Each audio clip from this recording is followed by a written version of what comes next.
We are your home theater and AV questions answered. This is AVRant. Want your home theater or AV question answered by Tom and Rob? Send it to question@avrant.com. Okay, Justin B, not Bieber, on Facebook. There's pictures that we will be showing in the video here of this, but Justin has been taking some measurements, and he's seeing a 10 to 15 decibel dip right around 100 hertz in the measurements for his front, left, right, and center speakers. He has acoustic absorption panels on his front wall and his first reflection points on his side walls. His floors are wood, but he has a rug. His seat is against a partial wall, so maybe that's the problem, he asked. He intends to add several 1 foot by 1 foot by 2 inch thick panels on that partial wall behind him. He's having family photos printed on the fabric, so he's just waiting on those, and that sounds kind of groovy. Before anything else, is this even something to really worry about? Is that 100 hertz dip the sort of thing that's even audible? I would think that much is 10 to 15 dB. That's quite a bit. If you said 3, I'd be like, eh. Nah. I think he's missing some math here. It sounds like he's got a null somewhere, and he should be moving his seat ahead maybe a little bit. Right. Yeah, so I mean, as measuring from all different locations, are you measuring it's exactly really difficult. It's really going to be really difficult to get everything perfect.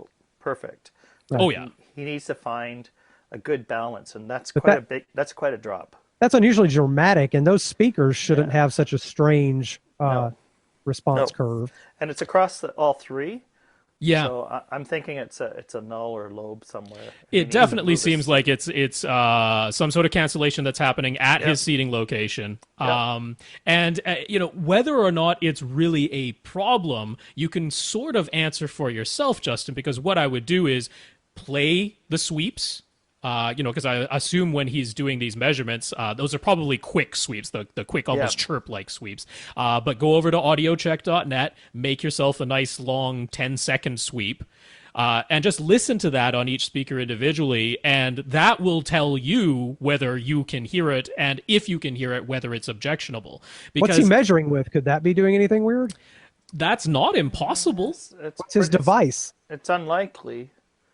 It's a little unlikely, but it's not utterly impossible. You're right about that, Lee. Yeah. I don't know what he's using. Yeah, but I do kind of suspect that this sitting against this wall is the likely thing. The next part, I'll just go on to the section B where he's saying, this is happening all three front speakers. They're measuring the same dip.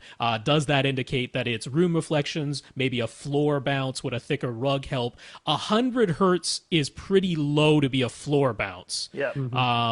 You need a greater distance. If you had a really high ceiling, maybe, but what's more common is that bass frequencies tend to build up and create nulls and peaks on walls and in corners. And you have this wall that's right behind it. I'm dying to know if the measurements come out the same when he puts his mic either, a couple feet higher or especially in front of the open areas to either side of the couch behind him. Yeah. That would be very good if you could take your measurement microphone and get it beside you, away from that wall. So still in line with where your seats are on the couch, but like Lee just said, into that open area. I'm pretty confident it has to do with that back wall, though, in which case 2-inch thick panels aren't likely to do much for 100 hertz. Not for 100, no. No, you have to start getting some pretty darn thick panels to really do that. But it can't hurt to have those panels there.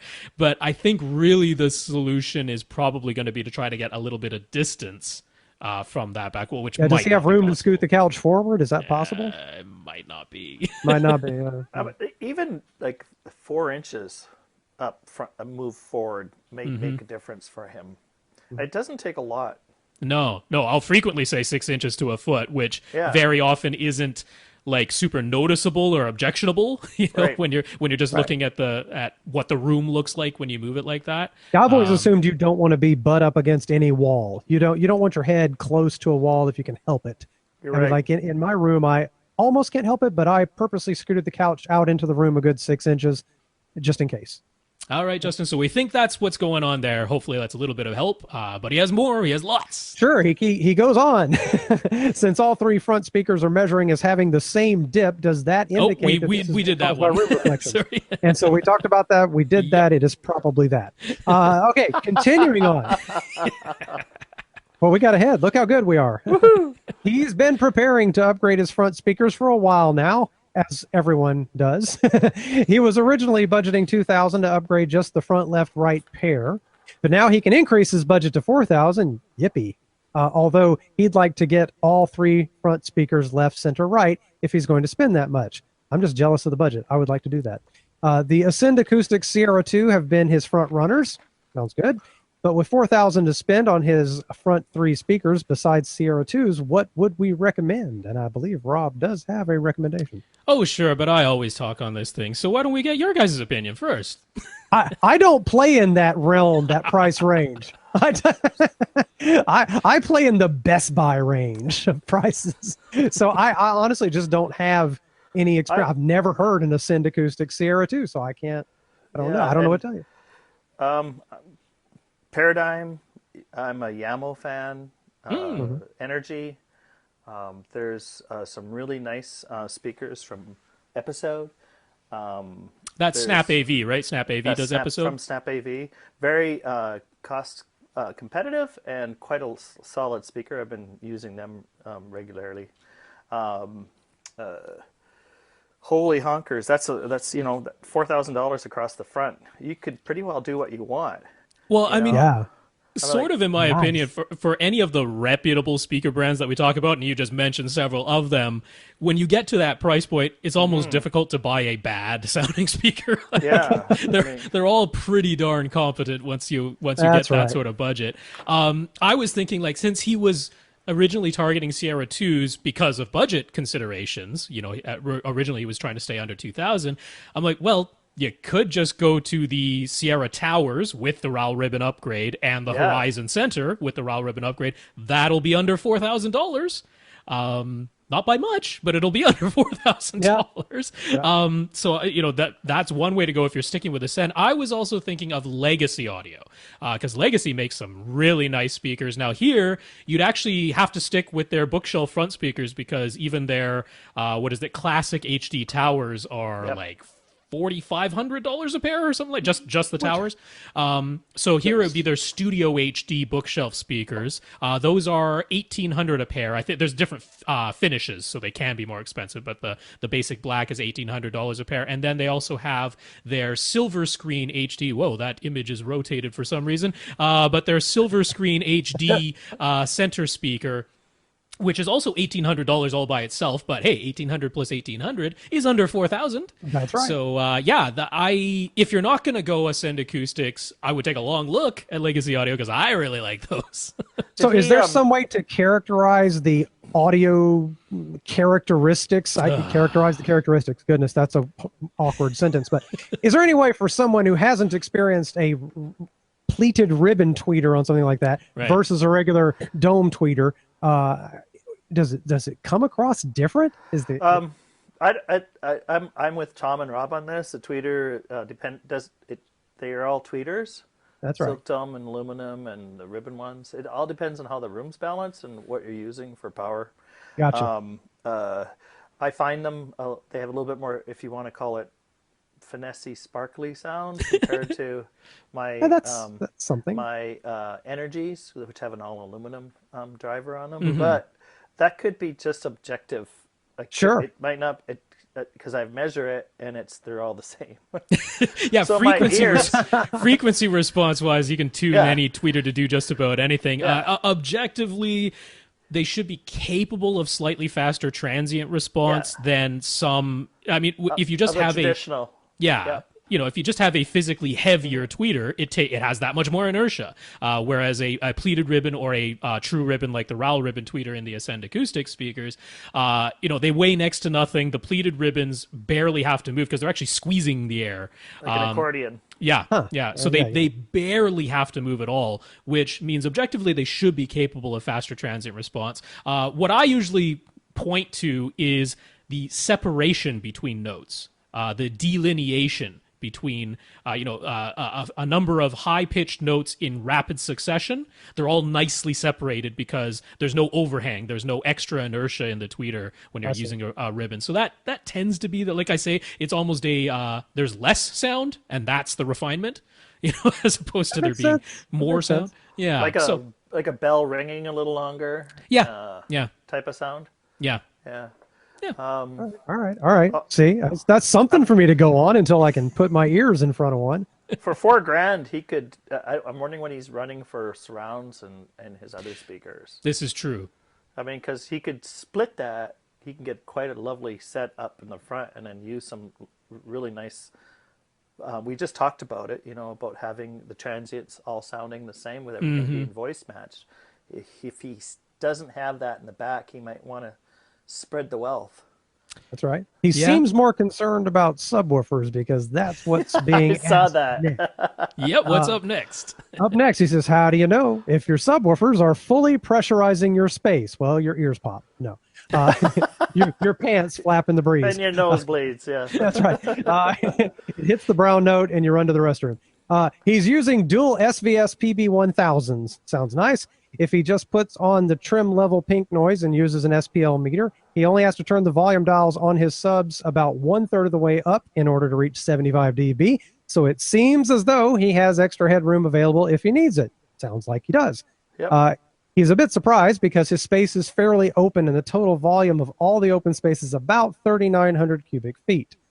From what we've said before on the show, that seems like too much for PB1000s, and yet they sound plenty loud, and he can feel tactile sensations. So what's going on here? I bet you the first thing that's going on here is this thing where we're so worried we're not getting the very best. We can't believe our ears when it sounds good. You're like, this shouldn't work. I must be doing something wrong. It's amazing. Yeah, there's quite a number of things at play here. But yeah, I'll let James answer first because I know you've got some thoughts on this one. I'm thinking I've been running dual subs since 1999, and if they're not exactly balanced within the room, you can get some lobing and some extra bass that you're not sure you're getting, and it doesn't flatten out. So he might be hearing some boominess because they're not perfectly symmetrical within that room. Right, because he just says they sound, quote, plenty loud. Yeah, plenty loud. Hard to know what that means. Yeah, exactly. So I'm wondering where his subwoofers are. Those are two pretty efficient subwoofers, even for that space. He might just have a really good setup and it's doing what it's supposed to. Yeah. Well, also that's the other thing. You mean it could be that it's just working? Yeah, it could be. And everything's okay. I mean, the 3,900 cubic feet. That is, getting right up to what we would call a large room. Yep. But it's not an enormous room. It's not the 10,000 cubic feet that some of our listeners are dealing with. And when we're talking about can PB1000s completely handle 3,900 cubic feet, that's full reference volume, which is 115 dB. Okay. Exactly. Wow. That is crazy loud. That's a lot at those frequencies, especially. Yeah, it's very possible that at 20 hertz in your 3,900 cubic foot room, your dual PB1000s cannot reach 115 dB. Okay, that's the sort of figures we're talking. That is very okay. 75 dB, they should have no problem reaching that, and clearly they don't. They're perfectly fine reaching 75 dB. So, when he's saying, how do you know when you're fully pressurizing? Well, SPL stands for sound pressure level. I mean, that is just what it is. There you go. If you're reaching full reference volume, that's in the low frequency effects channel, that 0.1 LFE channel, that is 115 dB technically. Almost nobody wants to listen that loud at home. It is blisteringly loud. It's crazy loud. So yeah, I think you're actually fine. And on top of that, I'm betting you have some reverberation happening in your room. This isn't a room where every wall is lined with mattresses and big thick foamy things. You've got some reflection. So you have some ringing of the sound that is helping compound it. You can get 6, sometimes even 9 dB of room gain. That is not uncommon at all. Nope. So to me, everything lines up here. You're probably not hitting 115 dB, but who cares? It may be that it's just really, really good. So don't fix something that's not broke, man. It sounds like and if it sounds good already, then it's good. Then it's good. Yeah. I mean, you can tweak it down the road, you know, if you want to get tweaked. But Well, just speaking remember, of which, his next part. That's right. remember where Here's his everything tweak is. question. Okay. He could add a third PP1000 if we're convinced his space is too large. We are not convinced of that. But how would he know where to put it for optimal pressurization? There's ways to do that, but I don't know if it's necessary, but there's Andy C's free Windows multi-subwoofer optimization software. Yeah. There's a free piece of software that does 3 or more subs and optimizes where they're at, measures the levels from each, gets everything balanced. There's a lot of caveats in that software, so take a look at it first. Read it, because when you add a third woofer to that formula, things get very complicated very quickly. Right. It's you're better off to add 2 more subwoofers than you are to a third. Yeah, in fact, when we first talked about that software, we titled our podcast.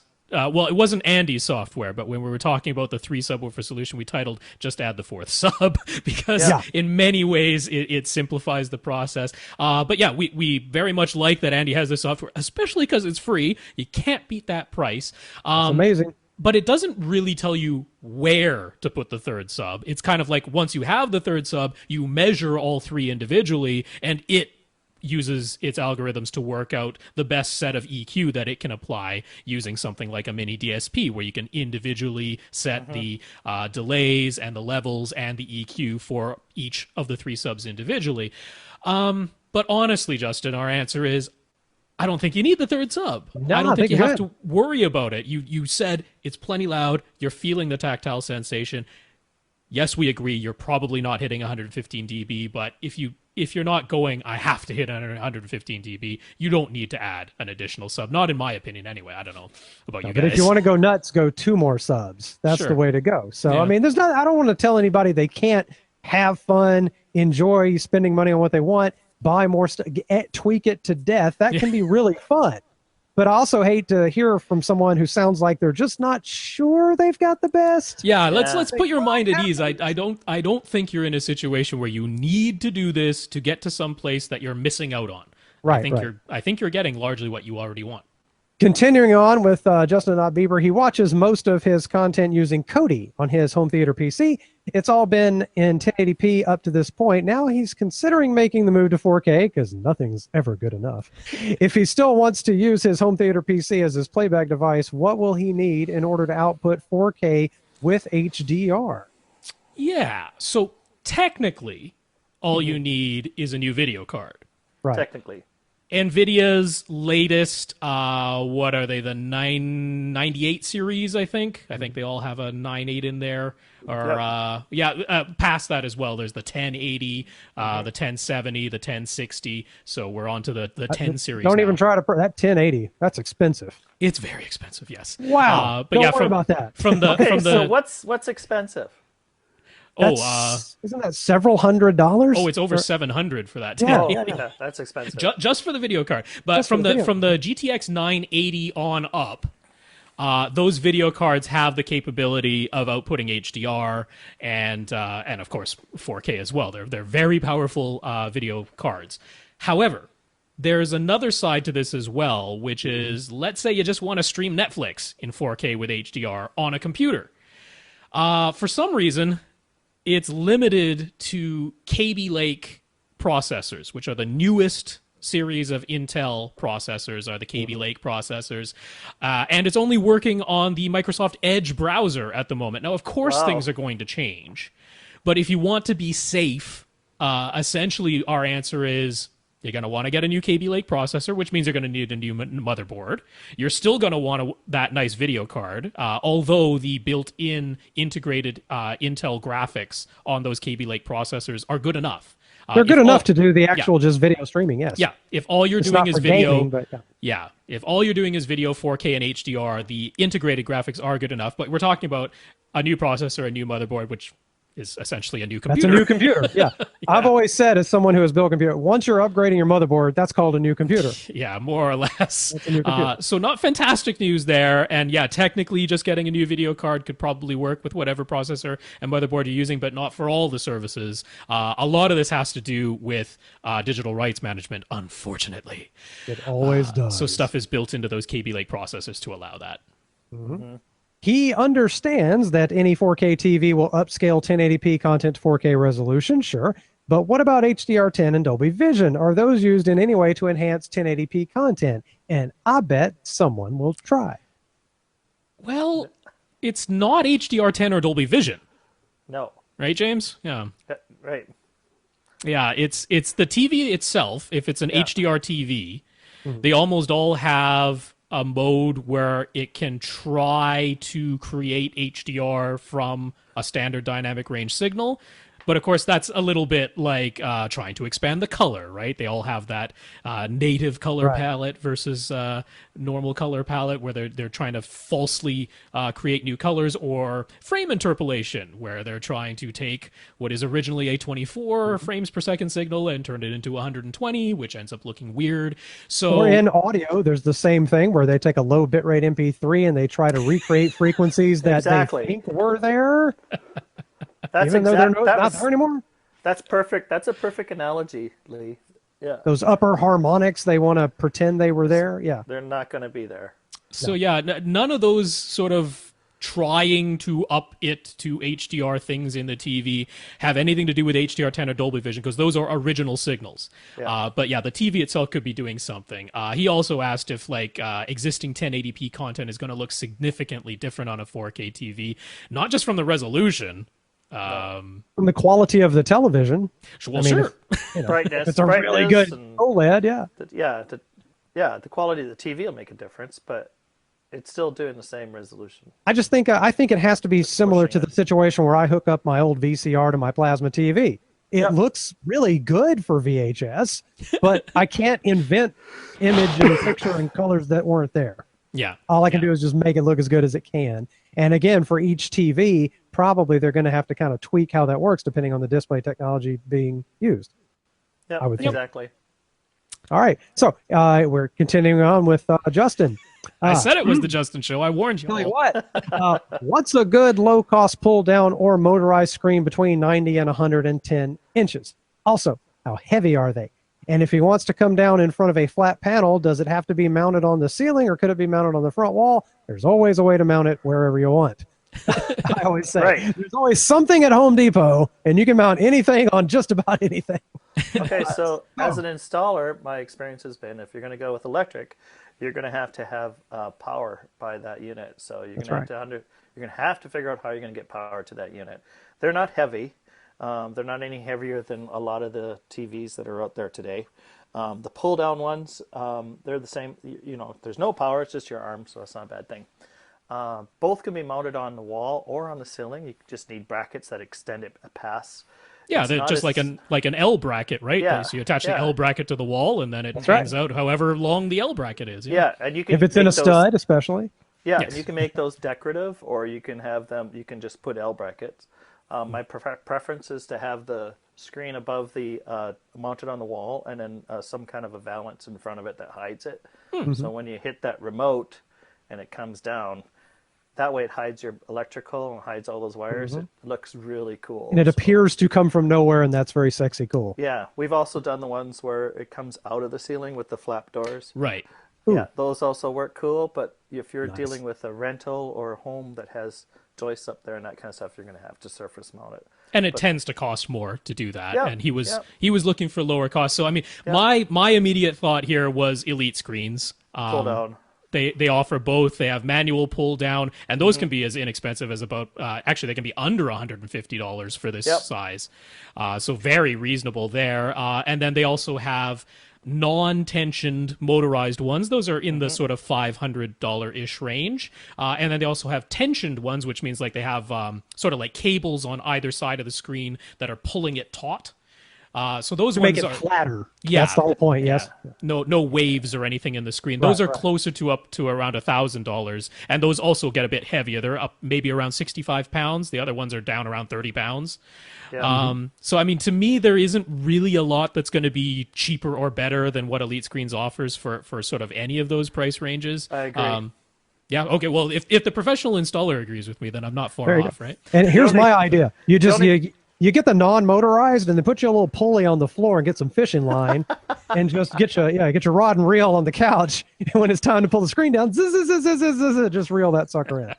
keep in mind that your speakers can't be behind that when you pull it down. So speaker placement's important too, right? Yes. Yeah, your center speaker can't go behind one of the... I mean, unless you go acoustically transparent, but then, of course, that increases the cost. And he was talking about having it come down in front of a flat panel, so I don't think that was his plan, but... Right. It's just a reminder. Yes, a very good Very point. good.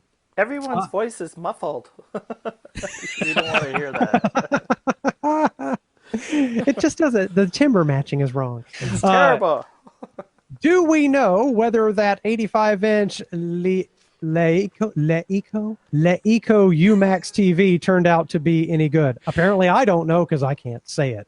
LeEco uMax TV, 85-inch.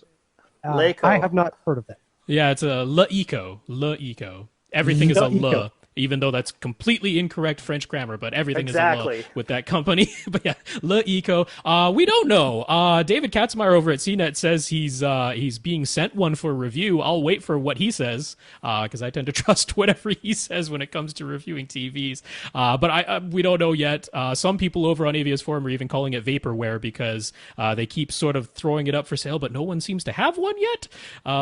So that's a slightly disappointing.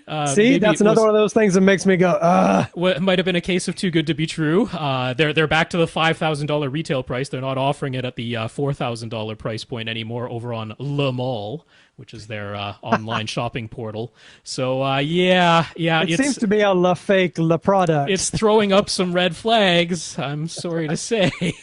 Sounds like they have the same marketer as Oppo. Yeah, maybe. Well, no, not Oppo, Emotiva. Or Emotiva. What did I say, Oppo? I'm sorry. Yeah, Emotiva. Well, Oppo doesn't have Dolby Vision on that 4K UHD Blu-ray player. So not yet. There's something not there. That's another thing not there. Okay, by the holy way, cow, we finished Justin's questions. Woo-hoo! That's right. I was about to say, if you can remember what the world was like before we were talking about Justin's questions, we're going now to Jim W. We're sorry, Justin. We're not. No, Justin asks questions. Justin asks questions frequently. He knows we're just having fun. Right. More the merrier. That's what I like. Well, Tom's not here, so someone has to be the sarcastic SOB, and that's me.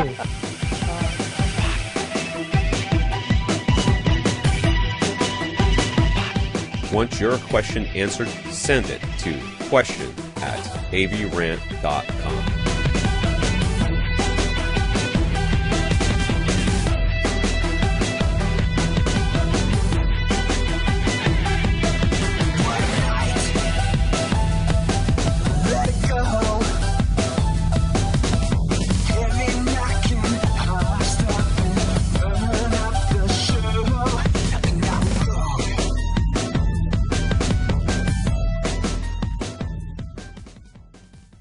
This is AVRant. Now go out and listen to something.